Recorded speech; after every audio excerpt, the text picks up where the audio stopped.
जय श्री राम दोस्तों। सीता जी की सखियों ने भरत जी से कौन सी देवी का पूजन कराया, सुनिए। जनकपुर में राम जी सहित चारों भाइयों का विवाह विद्वान पंडितों द्वारा गो मंत्रों द्वारा और सब विधि विधान सहित पूर्ण हुआ। सभी ने एक चार हो जाने के पश्चात जनकपुर की देवियां चारों भाइयों से कहा, अभी बस एक नेग और बाकी है, वह पूर्ण कर लीजिए। वह अंतिम नेग क्या था, जानिए। श्री सीता जी की सखियों ने कुछ योजना बनाई, विचार करने लगी इस कार्य को करने के लिए किसे कहा जाए। किसी ने कहा लक्ष्मण जी को, और लक्ष्मण जी की ओर संकेत करते हुए कहा, इनसे तो बिल्कुल मत कहना, क्योंकि यह इस कार्य को नहीं करेंगे, बहुत ज्यादा चतुर हैं। इनके छोटे भाई शत्रुघ्न जी की ओर इशारा करते हुए किसी ने कहा, इनसे कहिए, यह आवश्यक पूरा करेंगे। इन्हें हमने कभी बोलते हुए भी नहीं देखा है, लगता है बहुत सीधे साधे हैं। तो सभी ने यह तय करके शत्रुघ्न जी से कहा, अब अंतिम नेग है, विधि देवी का पूजन है, आप देवी जी का पूजन कर दीजिए। शत्रुघ्न जी वैसे तो बोलते नहीं थे, किंतु वह बोले कि यह देवी कहाँ की है। सखियों से पूछा, ये देवी कहाँ की है। श्री सीता जी की सखियों ने कहा कि देवी तो हमारी मिथिला की है। तो शत्रुघ्न जी बोले, जब मिथिला की देवी है तो किसी मिथिला के पुजारी से इनका पूजन करवाइए, हम तो अयोध्या में रहते हैं। यदि हमने एक दिन तुम्हारी इस देवी का पूजन कर भी दिया तो प्रतिदिन कौन करेगा। यह तो कोई बात नहीं हुई कि देवी जनकपुर की और पुजारी अयोध्या का हो। व्यर्थ में क्यों खुद परेशान होती हो और क्यों दूसरे को परेशान करती हो। यहीं के किसी पुजारी से इनका पूजन करवाइए। सखियां विचार करने लगी, इनसे तो इस कार्य को करने का नहीं कहते तो ही उचित होता, बड़ी गड़बड़ हो गई।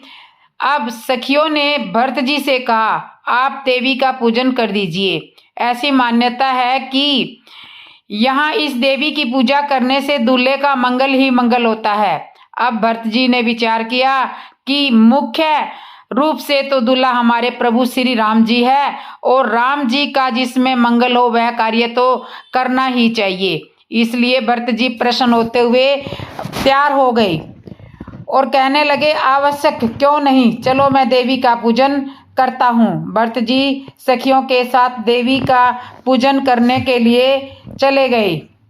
भरत जी सखियों के साथ देवी का पूजन करने के लिए जाने लगे। लक्ष्मण जी ने राम जी से कहा, देखो भैया, भरत जी को देखो, जनकपुर की देवियों की बातों में आ गए। आप तो जानते ही हो जनकपुर की देवियों को, इन्हें हंसी ठिठोली करने की सूझी रहती है, और अब भरत भैया इनकी बातों में आकर इनके साथ जा रहे हैं, लगता है हमारी सबकी हंसी करवाएंगे। राम जी ने कहा, लक्ष्मण बहुत साधु है। राम जी ने कहा, लक्ष्मण भरत साधु है। लक्ष्मण जी बोले, भैया मैं जानती हूँ भरत भैया साधु है, किंतु क्या सारी साधुता यहीं ससुराल में ही दिखाना चाहिए। राम जी ने कहा, कोई बात नहीं, जाने दो। भरत जी जानकी जी की सखियों के साथ चले गए। सखियां भरत जी से देवी जी के पूजन के वहां पर ले जाती है जहाँ पूजा का सामान रखा हुआ था। पूजन सामग्री पहले से ही वहां रखी हुई थी, कुमकुम, अक्षत, पुष्प, नारियल, अगरबत्ती आदि। भरत जी ने विधि विधान से पूजन किया और देवी जी के दर्शन के लिए पर्दा हटाने लगे। तब सखियों ने कहा, नहीं नहीं, पहले पर्दा मत हटाइए, पहले देवी जी को प्रणाम कीजिए। अब भरत जी का प्रणाम साधारण प्रणाम तो होता नहीं है, वह लकड़ी की भांति भूमि पर लेटकर दंड प्रणाम करने लगे। और प्रणाम करने के पश्चात उठकर भरत जी ने जैसे ही वहां पर पर्दा हटाया तो देखा, वहां तो कोई देवी नहीं है, वहां तो राम जी की जूती रखी हुई है। जानकी जी की सखियां जोर जोर से हंसने लगी, कहने लगी, देखो देखो, इन्होंने किसे प्रणाम किया है। ऐसा कहकर सब खुश हो रही है, खूब हंस रही है। लक्ष्मण को तो इसमें बड़ा अपमान लगा। राम जी कहने लगे, देखो मैंने कहा था, राम जी से कहने लगे, लक्ष्मण देखो मैंने कहा था, मेरा अनुमान सही निकला। भरत भैया ने हम सब की हंसी करवाई है। किंतु भरत जी की आंखों से प्रेम के आंसू बरसने लगे। वह राम जी की उन जूतियों को बार बार माथे पर लगाते हैं। भरत जी ने जानकी जी की सखियों से कहा, देवियों मैं तो तुमको भी प्रणाम करता हूँ। मानो भरत जी का संकेत यह था कि मेरा वास्तविक मुकाम यही है। राम जी जब वन को चले जाएंगे तब यह जूतियां है मेरी प्राण आधार रहेंगी। भरत जी का यह भाव था। भरत जी की भाव दशा देखकर जनकपुर की देवियां भी भावुक हो गई। जनकपुर में राम जी से ही चारों भाइयों का विवाह पूर्ण हुआ। जानकी जी के विदाई के क्षणों में माता सुनैना और जनक जी बहुत भावुक हुए। सभी जनक वासियों की यही स्थिति थी। राम जी की बारात विदा होकर अयोध्यापुरी में आई। अयोध्या में उत्सव मनाया गया। माताओं द्वारा मुँह दिखाई में जानकी जी को अनेक अनेक वस्तुएं भेंट की गई। माता कौशल्या ने मुँह दिखाई में जानकी जी को अपना कनक महल दे दिया। सभी ने अलग अलग उपहार जानकी जी को दिए थे। तो इस तरह से सीता जी की सखियों ने भरत जी से राम जी के जूतों की देवी बनाकर उनसे पूजा करवाया था। इस तरह से सीता जी की सखियों द्वारा हास्य व्यंग के कटाक्ष आरंभ हो रहे थे। वहाँ पर दो दल बन गए थे। राम जी के दल में गौरी माता है और सीता जी के दल में सरस्वती जी है। सीता जी एक सखी से व्यंग करते हुए लक्ष्मण जी से कहा, आपके अयोध्या में संतान उत्पत्ति का बड़ा निराला तरीका है। जिस किसी को संतान की आवश्यकता होती है गुरु जी के पास चले जाते हैं।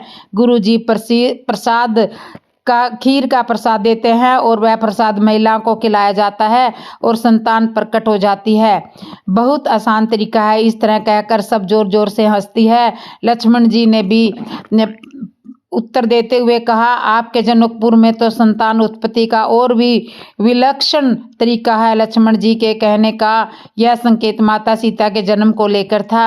लक्ष्मण जी ने कहा, हमारे यहाँ जनकपुर में तो तुम्हारे यहाँ जनकपुर में तो और आसान तरीका है। जिस किसी को संतान की आवश्यकता होती है वह कुदाली फावड़ा लेकर गांव के बाहर खेत भर जाता है और थोड़ी सी मिट्टी खोदता है और संतान प्राप्त हो जाती है। यह सुनकर सब अब राम जी पक्ष से ठाके गूंजते हैं।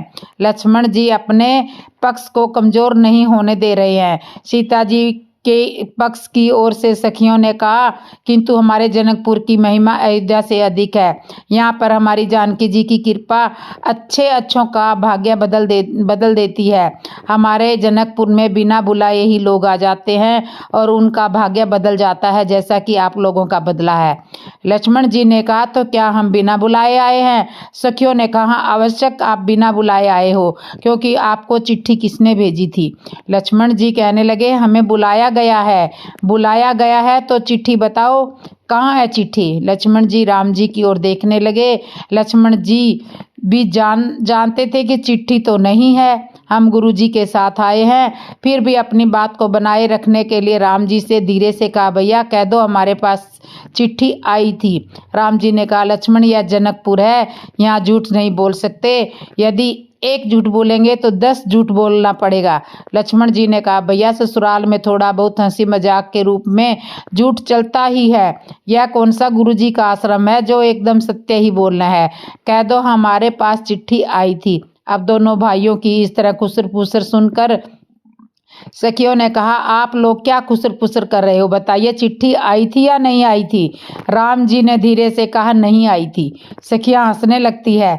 लक्ष्मण जी थोड़े से नाराज होते हुए राम जी से कहने लगे, क्या भैया आप भी? नहीं आई थी तो काहे को आ गए यहाँ? नहीं आई थी कह रहे हो, जरा सा भी झूठ नहीं बोल पा रहे हो, हमारी हंसी करा दी। राम जी कहने लगे, मैंने ऐसा कब कहा? नहीं आई थी। फिर राम जी ने अपनी बात को इस तरह से कहा ताकि दोनों पक्ष संतुष्ट हो जाए। जिससे हास्य था कि आई भी थी और नहीं भी आई थी, न झूठ कहा और न सच कहा। उधर जनवासे से एक दूत आया और उसने कोहबर भवन में आकर कहा कि राम जी को महाराज दशरथ जी ने बुलाया है। जानकी जी की सखियों को सखियां तो भरपूर आनंद में थी। हास्य विनोद करते हुए उस दूत से कहने लगी, किस लिए बुलाया है? क्या दूल्हे राजे को वहां ले जाकर तंबू में नचाएंगे? जाओ कह देना महाराज से अभी नहीं आ सकते, यहाँ भी नेक जोग चल रहा है। यह कहकर सब जोर से हंसने लगती है। दूसरी सखी कहती है, नहीं नहीं, यह बात नहीं है।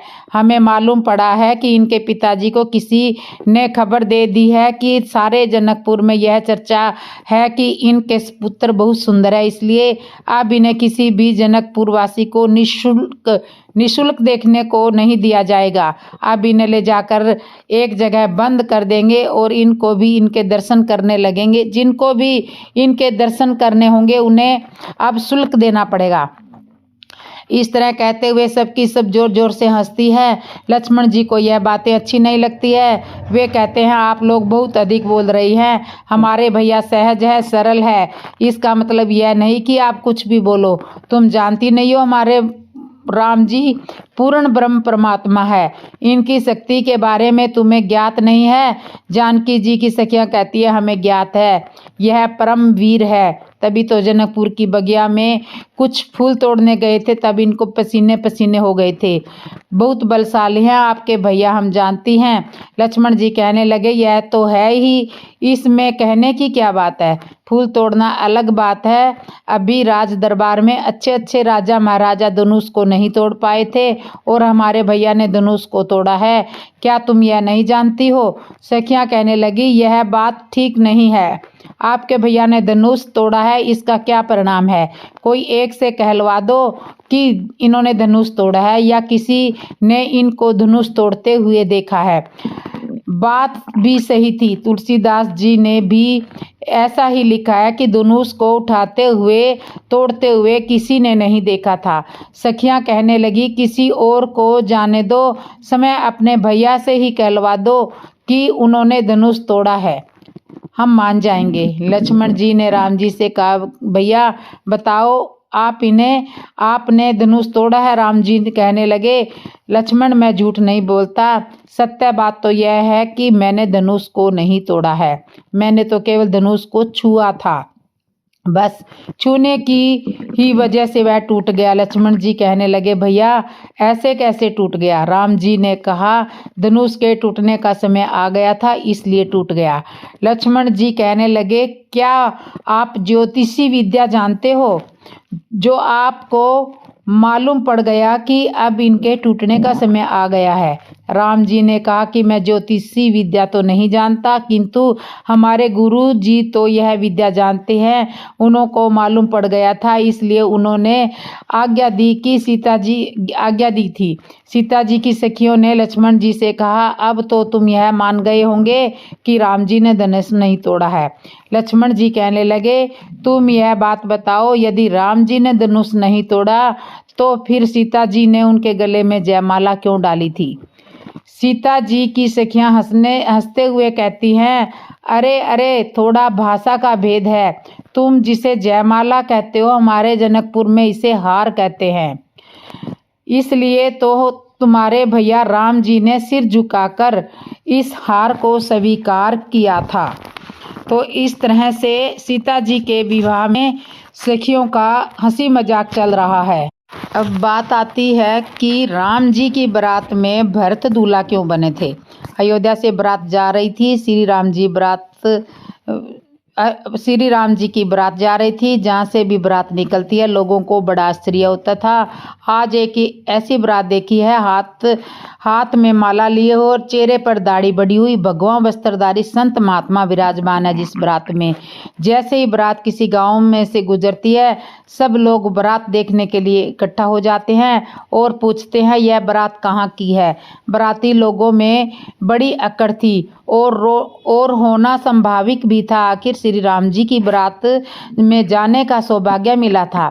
बाराती लोग मूछ पर हाथ घुमाते हुए बड़े अकड़ के साथ कहते हैं, यह बारात चक्रवर्ती सम्राट महाराजा दशरथ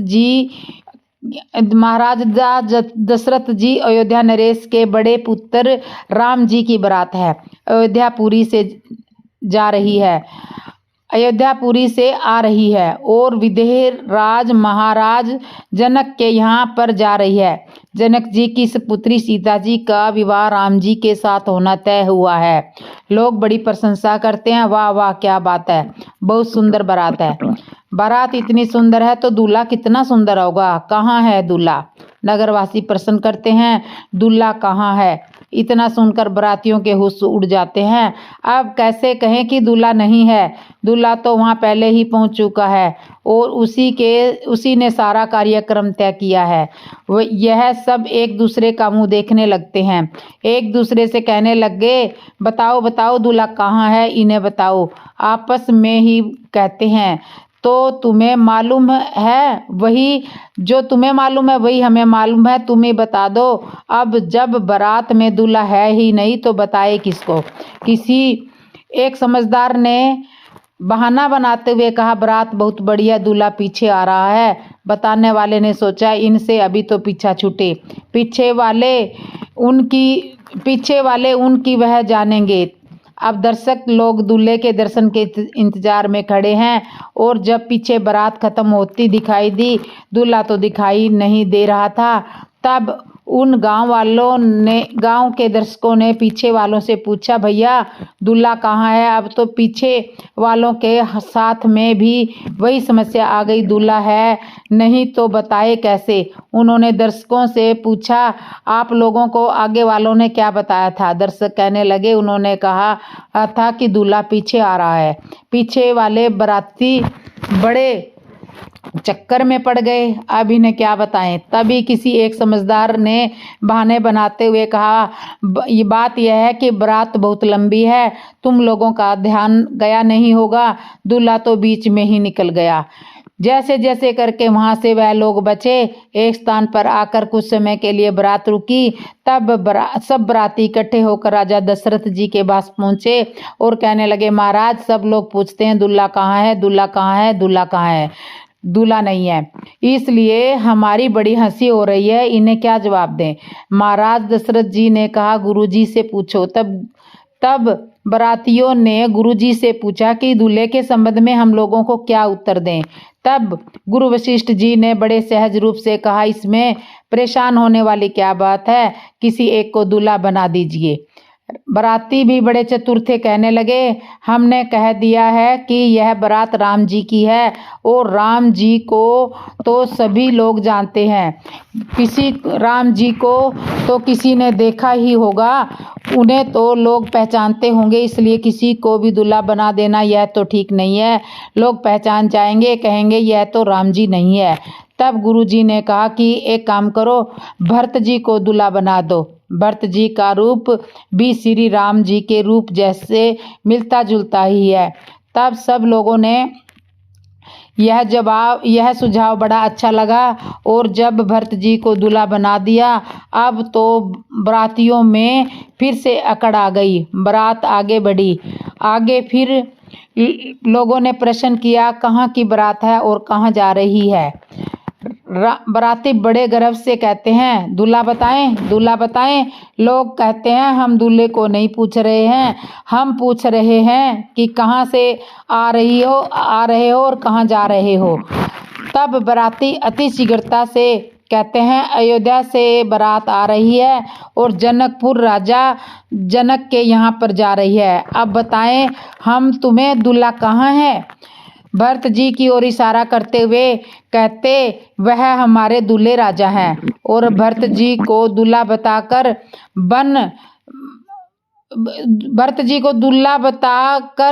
मन में बड़े प्रसन्न होते हैं। दर्शक लोग भी यह सुनकर देखकर मन में बहुत प्रसन्न होते हैं और प्रशंसा करते हैं, वाह भाई वाह, क्या बात है, बहुत सुंदर दूल्हा है, बहुत सुंदर बारात है, क्या कहना।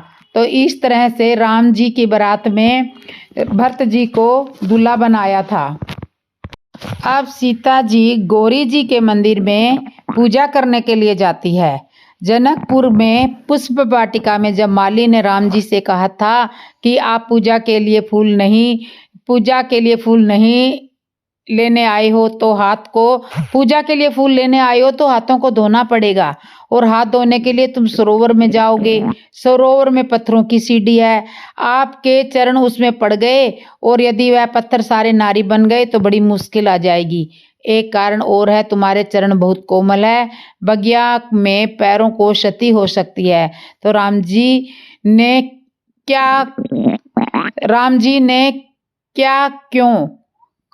ने कहा क्यों? यहाँ के राजा क्या बगिया की सफाई नहीं करवाते हैं?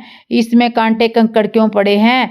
तो माली ने कहा कांटे कंकड़ नहीं है, किंतु फूलों की पंखुड़ियां हैं जो तुम्हारे सुंदर सुंदर कोमल चरणों को घायल कर देगी, इसलिए यह तुम्हारे चरणों में चुभ सकती है। राम जी ने कहा यह समस्या हमारी है, हम सुलझ लेंगे। लक्ष्मण जी ने कहा भैया यहाँ तो समस्या ही समस्या है, वापिस चलो।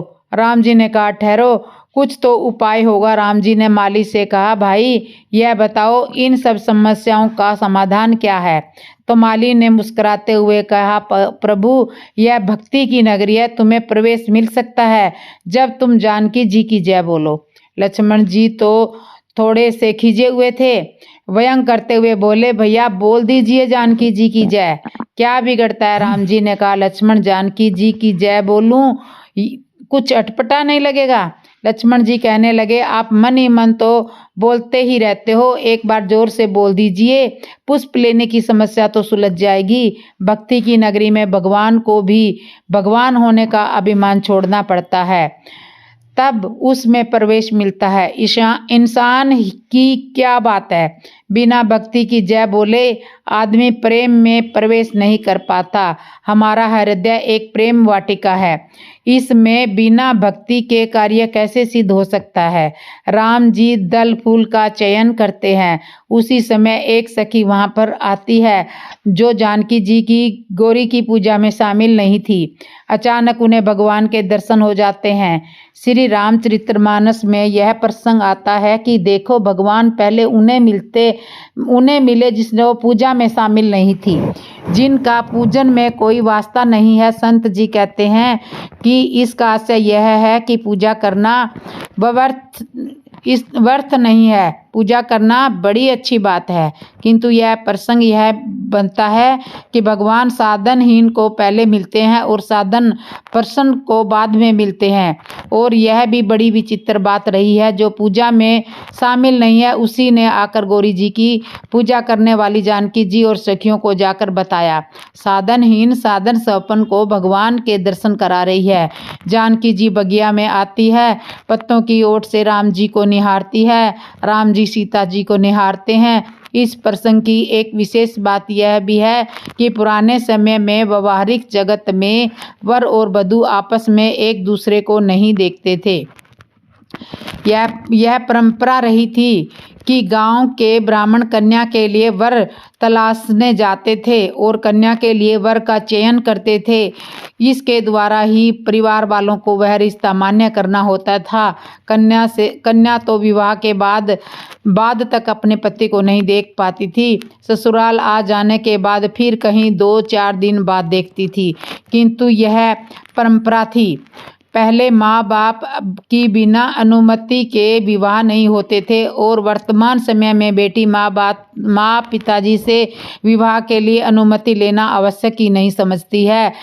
इसे समझदाता कहते हैं। रामचरितमानस का पुष्प वाटिका में सीता जी के मिलन का यह प्रसंग यह संदेश देता है कि समाज में जो स्वतंत्रता थी उसमें वर वधू आपस में एक दूसरे को नहीं देख पाते थे, और वर्तमान में यह समझदाता है कि कन्या अपने वर के लिए माता पिता की अनुमति भी मांगना अच्छा नहीं समझती है। यह प्रसंग यह संदेश देता है कि इस स्वतंत्रता वालों को थोड़ा आगे आना चाहिए और इस समझदाता वालों को थोड़ा पीछे जाना चाहिए। वर और वधू आपस में मिले तो सही, किंतु उद्देश्य वासना का नहीं उपासना का होना चाहिए, जो कि उनकी माता सुनैना ने गौरी पूजन के लिए भेजा था और राम जी को उनके गुरु जी ने पुष्प लेने के लिए भेजा था। दोनों का आपस में मिलन हुआ, एक दूसरे को देखने का अवसर मिला, किंतु माध्यम उपासना का रहा। यही इस प्रसंग का सार्थक संदेश है। सीता राम जी का पुष्प वाटिका में मिलन हुआ। सीता जी ने राम जी को देखा, राम जी ने सीता जी को देखा। सीता जी राम जी के दर्शन करने के पश्चात भगवान की सामली सूरत को हृदय में बसाकर दोबारा गौरी माता के मंदिर में प्रसन्न होते हुए पूजन करने के लिए गई। पहली बार जब वह पूजन करने गई थी उस टाइम उन्होंने गौरी माता से अपने मन के अनुकूल वर मांगा था। दूसरी बार जब गई थी तो मन में संकोच था, संकोच कर वरदान मांग रही है। रामायण के ममरज संत इस प्रसंग का अर्थ निकालते हैं कि सीता जी सकुचा क्यों रही है। पहली बार तो नहीं सकुचाई थी, फिर दूसरी बार किस लिए संकोच हो रहा है। संत कहते हैं कि पहली बार जब वरदान मांगा था तब सीता जी को किसी से संकोच नहीं था, क्योंकि वह अकेली थी और अपने अनुरूप वरदान मांग रही थी। दूसरी बार जब वह गई तो हृदय में राम जी की मूर्ति को बिठा रखा था, बस संकोच राम जी की उस मूर्ति से ही हो रहा था। गौरी माता से विनती कर रही थी कि आप तो सबके हृदय की बात जानने वाली हो, मुझे क्या वरदान चाहिए यह आप जानती हो। सीता जी की प्रेम भरी प्रार्थना सुनकर गौरी माता के कंठ से पुष्पमाला खिसक गई और मूर्ति मुस्कुराई। वहाँ भी बड़ी अद्भुत बात है, मूर्ति गौरी जी की नहीं मुस्कुराई, मूर्ति सीता जी के हृदय में बैठी हुई श्री राम जी की मुस्कुराई। वह इसलिए कि सीता जी ने अपने लिए गौरी माता से वरदान मांगा।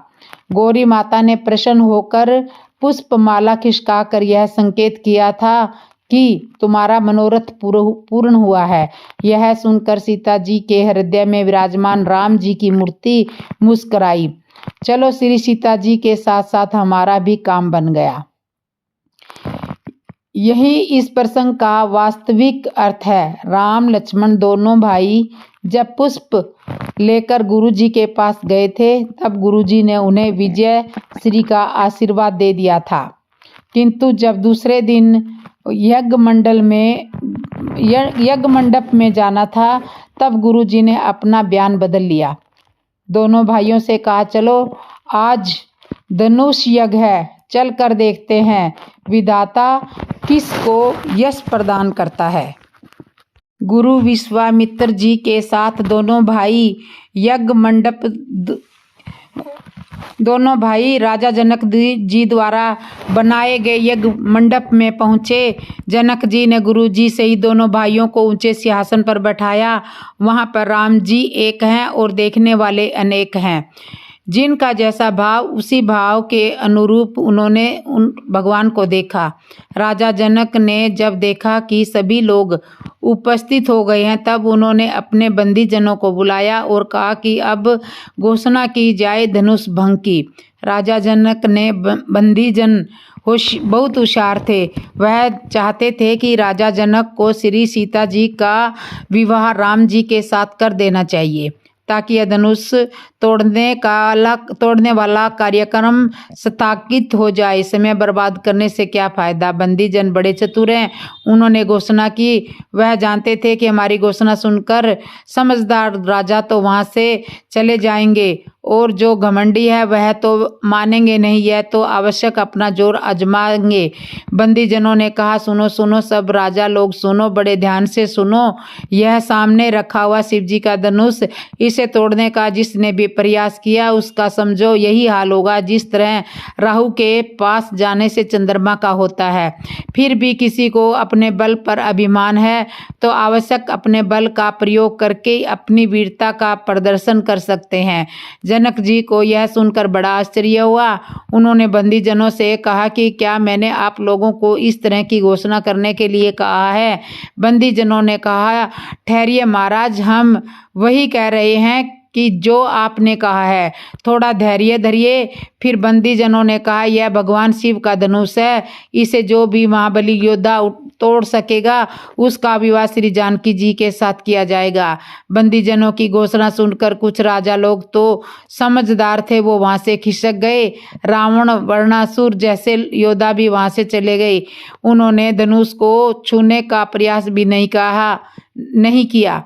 ऐसा रामायण में विदित है। किंतु कुछ अभिमानी राजा थे जिन्हें अपनी भुजाओं के बल पर अभिमान था। वह कहने लगे, हम आवश्यक धनुष तोड़ेंगे, हमारी दोनों भुजाओं में बहुत बल है। बंदी जनों ने कहा, आवश्यक तोड़िए, किंतु इतना समझ लेना कि जिनकी 20-20 भुजाएं थी वो भी यहाँ से धीरे से खिसक गए। आप अपना उपयोग आवश्यक कीजिए। अब वीर राजा अकुला कर इसलिए उठे, वह सोच रहे थे कि कहीं कोई और हमसे पहले यह धनुष ना तोड़ दे, इसलिए वह उकला कर उठे और जो काम पहले करना था वह काम बाद में कर रहे थे। पहले अपने गुरु को प्रणाम करना चाहिए था, किंतु उठे और उठकर चल दिए। फिर प्रणाम किया। प्रणाम करने के इस प्रसंग का कई विद्वानों ने अलग अलग अर्थ निकाला है। एक विद्वान तो यह कह रहे हैं कि जिन राजाओं के अपने गुरु को प्रणाम नहीं किया बल्कि उनके गुरुओं ने ही उन्हें प्रणाम किया है, तो क्योंकि अभिमानियों के गुरु भी कुछ इसी तरीके के गुरु होते हैं। वहाँ उपस्थित राजा लोग मन ही मन श्री गणेश जी की पूजन प्रार्थना कर रहे थे कि गणेश भगवान, इससे धनुष मत तोड़वाना, नहीं तो मैं क्या तोड़ूंगा। अब गणेश जी के सामने समस्या खड़ी हो गई कि एक की सुने या हजारों की सुने, क्योंकि धनुष तोड़ने वाला गणेश जी से प्रार्थना कर रहा है कि गणेश जी मुझे आशीर्वाद दीजिए ताकि मैं धनुष तोड़ूं, और जब उससे नहीं टूटता तो वह भी हजारों की संख्या वालों में बैठ जाता है और प्रार्थना करता है कि हे गणेश भगवान, मुझसे नहीं टूटा तो इससे भी मत टूटिए, इससे भी मत टूटना, ताकि मेरी बेइज्जती ना हो जाए। रामायण में तो यह भी लिखा है कि 10,000 राजाओं ने एक साथ मिलकर धनुष को उठाने का प्रयास किया था, किंतु धनुष हिला भी नहीं था। जनकपुर में जब जनक जी के राज दरबार में कोई भी वीर योद्धा धनुष को नहीं उठा पाया था, यह देखकर जनक जी को बड़ी हैरानी हुई और क्रोध में भरकर बोले, बस मेरा बहुत अपमान हो चुका है। अब मैं जान गया हूँ कि इस पृथ्वी पर कोई वीर नहीं है, मेरा संकल्प पूरा नहीं होगा। सब राजा लोग अपने अपने घर चले जाइए, लगता है ब्रह्मा ने मेरी पुत्री के लिए वर रचा ही नहीं है, पृथ्वी वीरों से खाली हो चुकी है। यह कहकर राजा जनक ने राम लक्ष्मण दोनों भाइयों की ओर देखा, मन में विचार किया कि देखता हूँ मेरी बातों का कुछ असर हो रहा है या नहीं। इतना सुनने के पश्चात राम जी को क्रोध आ गया, किंतु बड़ी अद्भुत बात है कि क्रोध में भी लक्ष्मण जी उठे और राम जी के चरणों में प्रणाम किया। आज ऐसा कौन है जो क्रोध आने पर यह कहे कि रुको, अभी मैं भगवान को प्रणाम करके आता हूँ, फिर कुछ बोलूँगा। किंतु लक्ष्मण जी क्रोध के आने के पश्चात भी भगवान के चरणों का स्मरण करना नहीं भूले। इतना आवश्यक है, कोई कितना भी संस्कारी हो, यदि क्रोध के वश में हो गया तो क्रोध उससे अवश्य कोई ना कोई भूल करवाएगा। लक्ष्मण जी से भी भूल हुई थी। राजा जनक को सीधे जनक कहकर संबोधित किया था। भ्रष्टाचार भूल गए, कहने लगे इससे अधिक मत बोलिए। राजा जनक, जहाँ रघुवंश शिरोमणि प्रभु श्री राम उपस्थित हो वहाँ ऐसा बोलने का कोई साहस नहीं कर सकता। किसी की पृथ्वी वीरों से खाली हो चुकी है। चाहूं तो मैं इस धनुष को तो क्या सारे ब्रह्मांड को गेंद की तरह उठा सकता हूँ। लक्ष्मण जी का इस तरह का क्रोध देखकर राजा लोग डरने लगे, कांपने लगे, और एक ने तो कहा कि अगर कहा अब हमारा क्या होगा, यह तो पूरा ब्रह्मांड उठाने की बात कर रहा है। पास में बैठा दूसरा राजा कहने लगा, इससे डरने की कोई बात नहीं है, ब्रह्मांड उठेगा तो हम भी उठ जाएंगे और जब नीचे आएगा तो हम भी नीचे आ जाएंगे, इसमें डरने की क्या बात है। वह बोला, वह नीचे लाने की बात नहीं कर रहा है, वह कह रहा है कि कच्चे घड़े की तरह फोड़ दूंगा, यह तो डरने की बात है ना। इस तरह राज दरबार में खुसर खुसर होने लगी। गुरु विश्वामित्र जी ने लक्ष्मण जी की ओर देखा। लक्ष्मण जी ने कहा, गुरुदेव मैं बोलूँगा, मैं श्री राम रघुवंश मणि है, श्री राम रघुवंश मणि है और मैं फणी हूँ। जब कोई मणि की ओर उंगली उठाए तो फणी कैसे चुप रह सकता है। धन्य है लक्ष्मण जी की कृपा, राम जी के प्रति श्रद्धा, और यह होनी भी चाहिए। यदि कोई हमारे रघुवंश शिरोमणि श्री राम जी के प्रति कुछ असभ्य कहे, कायर कहे, तो हमारा कर्तव्य है उनका पक्ष लेना ही चाहिए। आवश्यक गुरुदेव ने जैसे ही लक्ष्मण जी को बैठने का संकेत किया, तब लक्ष्मण और जी शीश झुकाते हुए चुपचाप राम जी के बगल में बैठ गए और गुरु विश्वामित्र जी ने शुभ अवसर जानकर राम जी की ओर संकेत करते हुए कहा, उठो राम, धनुष तोड़ने का समय आ चुका है। राम जी ने गुरुदेव के चरणों में प्रणाम किया और सहज धीरे धीरे धनुष की ओर जाने लगे। उधर सीता जी गणेश जी से प्रार्थना कर रही है कि हे भगवान गणेश, थोड़ा इस धनुष का वजन हल्का कर दीजिए ताकि प्रभु श्री राम इसे उठा सके। गणेश जी मन ही मन कह रहे थे कि हमें वजन कम करने का कह रही है, हमारा ही कौन सा वजन कम है, और फिर यदि मैं इस धनुष का वजन कम कर भी दूं तो इस अतिरिक्त वजन को कहाँ पर रखूंगा। सीता जी मन ही मन कह रही है, इन राजा लोगों के ऊपर रख दो, यह ज़्यादा उठक बैठक कर रहे हैं, इन पर थोड़ा वजन पड़ जाएगा तो यह कम से कम एक जगह चुपचाप बैठे रहेंगे, और आप तो वजन कम करने की कला को जानते हो, तभी तो एक जरा सा चूहा आपका भार सहने में सक्षम है। विद्वान लोग कहते हैं हमारे सनातन धर्म में बड़ा उसे माना गया है जिसका वजन छोटे से छोटा व्यक्ति उठा सके। इसी कारण गणेश जी प्रथम पूज्य है। इस तरह राम जी धनुष के समीप गए। सभी लोग बड़ी बेचैनी से राम जी की ओर देख रहे हैं। तभी राम जी ने धनुष को तोड़ दिया। धनुष को तोड़ते ही किसी ने नहीं देखा, धनुष को टूटने के बाद ही जय जयकार होने लगी। तो इससे आगे का प्रसंग अगली वीडियो में मैं आपको सुनाऊंगी। तो दोस्तों, हमारी वीडियो आपको कैसे लगी, अच्छी लगी हो तो कमेंट में ज़रूर बताना, और जिसने मेरे चैनल को सब्सक्राइब नहीं किया, सब्सक्राइब करना, लाइक करना, कमेंट करना और बेल आइकन बटन तो ज़रूर दबा लेना। बोलो जय श्री राम दोस्तों।